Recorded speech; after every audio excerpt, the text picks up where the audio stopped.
G'day and welcome back to RC Model Reviews, another not so weekly news from me, your reviewer, Bruce Simpson. And what have I got on the list of things that have come in this week? Well, first of all, I got some bits from Volo.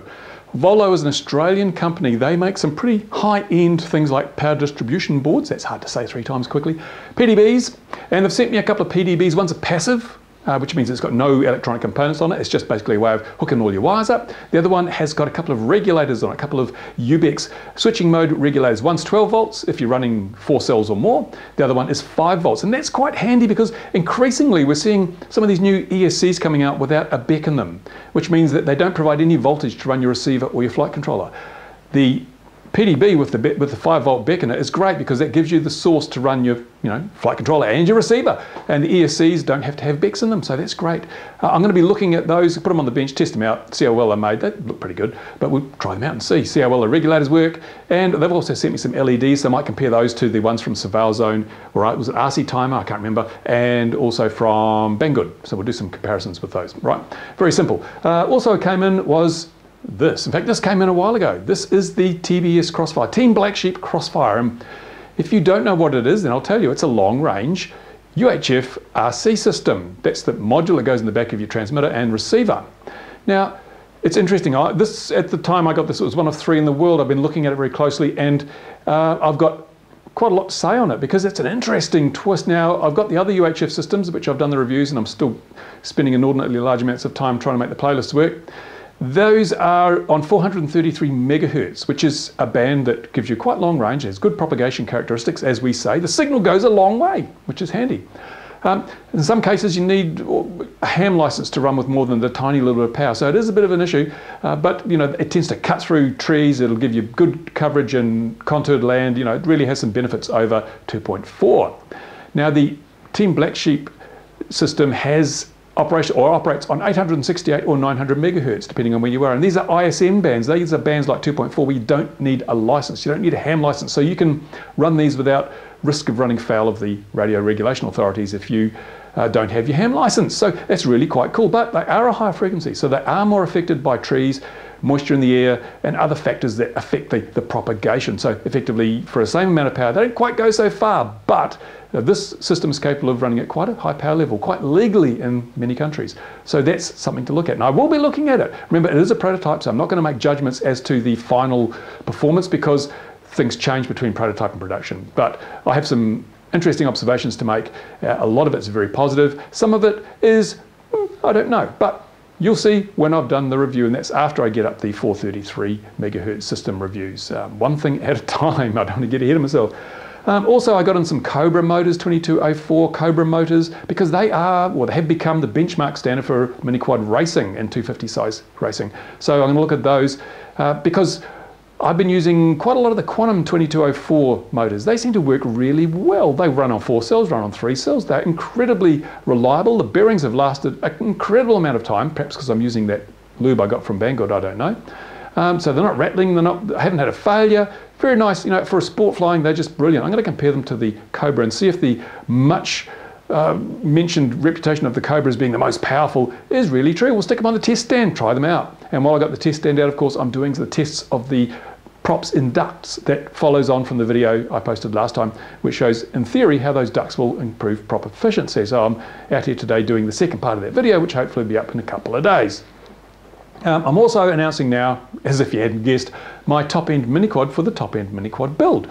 And that is the MXP 230. But it was a very close one contest. I mean, I looked at the Blackout, the ZMR, the QAV, the Mini Mamba, and I think some others that are laying around here, which I've looked at, and I've got some yet to come. But I've decided to go with the MXP for the top-end build because it just ticks a lot of the boxes. Okay, it's not the fastest, but it's damn fast. It's not the most agile, but it is very agile. It is the strongest. I have to say, of all the mini quads that I've got, it is the toughest. And I've tested it time and time again by whacking it into trees, by crashing inverted under full throttle from about 300 feet when I got disoriented visually because my video link failed. That was impressive. That was using the 1700 watt one with the Sunny Sky motors. Full throttle, straight into the ground inverted. And it bent some of the pillars, and that was it. Amazing. I was gobsmacked. Totally wrote off my Mobius, wrote off the video transmitter, but the frame, No worries. One broken prop I think it had. I'm not sure. I can't remember now. It was a while ago. So yeah, the MXP230. We're going to look. And the reason it's taken so long to get to the point where I'm going to do the build video is I've tried different motors. I've tried different ESCs. I've tried different flight controller configurations, different cameras, different video transmitters, because I want to get together a package which represents the best of everything at a reasonable price. So stay tuned. That build series will start, fairly shortly. What else have I got to say? Oh, only one other thing, and that relates to the rules for flying radio control model aircraft and drones as they apply here in New Zealand. And it all changes next weekend. Yep, as of next weekend, there will be thousands of people in this country who cannot legally fly an RC model without risking a $5,000 fine. That's unbelievable. It's almost as bad as Thailand, where they've simply banned the flying of all camera-equipped models by the public. In fact, it's worse than Thailand. At least in Thailand, people can continue to fly models that don't have cameras on them with the freedoms that they had before. But here in New Zealand, everything is treated as if it has a camera on it.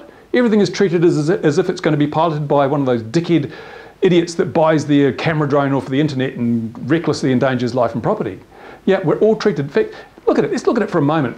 Over many decades, the model flying community in this country has built up an impeccable record of safety, respect and responsibility towards the public.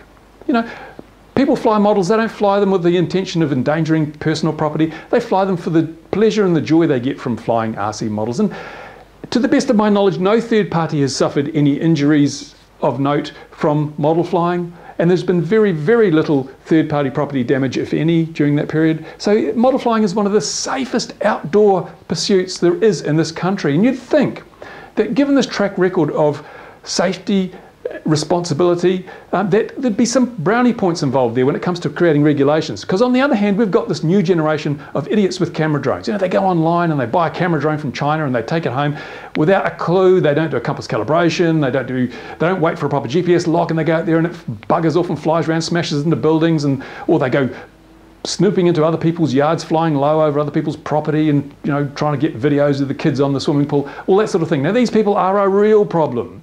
They are the big problem. They are the problem that we're facing right now. They're a threat to privacy, a threat to safety and a threat to property, right? So really, yes, we do need some regulations to deal with these people. That cannot be, there can be no doubt about that. But over here, we've got the genuine bona fide model flying community that has worked very hard to develop this outstanding reputation for safety and responsibility, right? So what's happened? In their wisdom, the National Airspace Administrator has said, these are all flying devices remotely piloted. We're going to call them remotely piloted aircraft. We're going to put them all in one basket. So there's no distinction made between the idiot with his store-bought camera drone and the person who's been responsibly flying a model aircraft perhaps for decades, never caused any problems, and has the greatest respect for the rights and safety of other people. No, he's being treated exactly the same as the dickhead with his online camera drone, the camera drone he's bought online and acts like a fool. There's been no dispensation, no credit given for those many decades of responsible activities by the model flying community. That is outrageous. I mean, my God. The only thing I can think of is that the National Airspace Regulator, the people who made up these regulations, had had too much coffee, had eaten too many biscuits and scones, and had been on too many team building exercises to have any time left to actually come up with some sensible regulations. So they went, well, what do we do? Quickly, it's nearly 5 o'clock. Oh, there we go, done. Honestly, I believe that's what's probably happened. It's lazy regulation making. But as I say, I'm doing 2 separate videos on this. One is going to be an informational video for the people in New Zealand who are going to have to fly under these new regulations. So I'm going to tell them what their responsibilities are, what the penalties are, what they can and can't do, and what their privileges are. There aren't any privileges, so we won't need that. But it's a video designed solely to inform people, because CAA can't reach the thousands of people out there who are flying outside the realm of model flying New Zealand and have been safely for a long time. So I'm going to inform these people. It's the only way CAA can reach them, through me. So I've asked CAA some questions. I'm doing up a video which will present a totally objective view of the regulations that everyone needs to watch to understand what their responsibilities are. And I'm doing another video in which I'm going to give my personal opinion of these regulations. And honestly, it's not flattering. It's not flattering to CAA, it's not flattering to Model Flying New Zealand, because I think both organisations have done an appalling job with these regulations. And I'm going to say so. I'm not going to lose any friends. I don't have any friends at CAA, I don't have any friends at Model Flying New Zealand. And I don't think they have many friends left at all now after these regulations have been sort of have reached the public. People within the hobby and outside of model flying New Zealand, for reasons I'll explain in another video, the majority of model flyers are outraged at the fact that they have been treated like they're dickheads with camera drones. It's unreasonable, and they're not happy. They're not happy. I fear, because I would never advocate that people break the regulations, but I fear these regulations are going to be subject to huge amounts of civil disobedience. And the only thing worse than a bad regulation is a bad regulation that people just ignore because it's so bad they don't see the reason for it. That's the risk that CAA are running, and I hope it doesn't happen, but my goodness, it's coming awfully close to that happening, I'm pretty sure. Anyway, separate video. Suffice to say, as of next weekend, I and thousands of other people around New Zealand will have nowhere to fly without risking a $5,000 fine.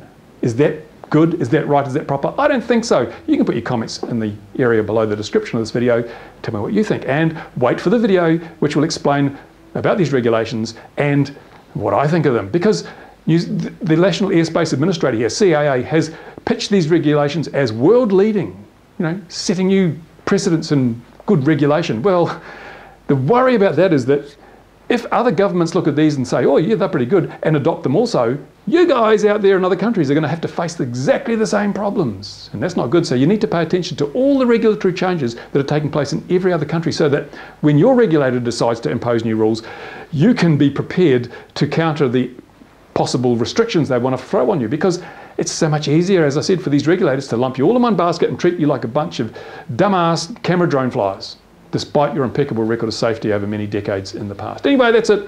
I've got too much to do, got to get on, work to be done, bench to be cleaned, and videos to be edited. Thanks for watching. See you again very soon on the Not So Weekly News at RC Model Reviews. Bye for now.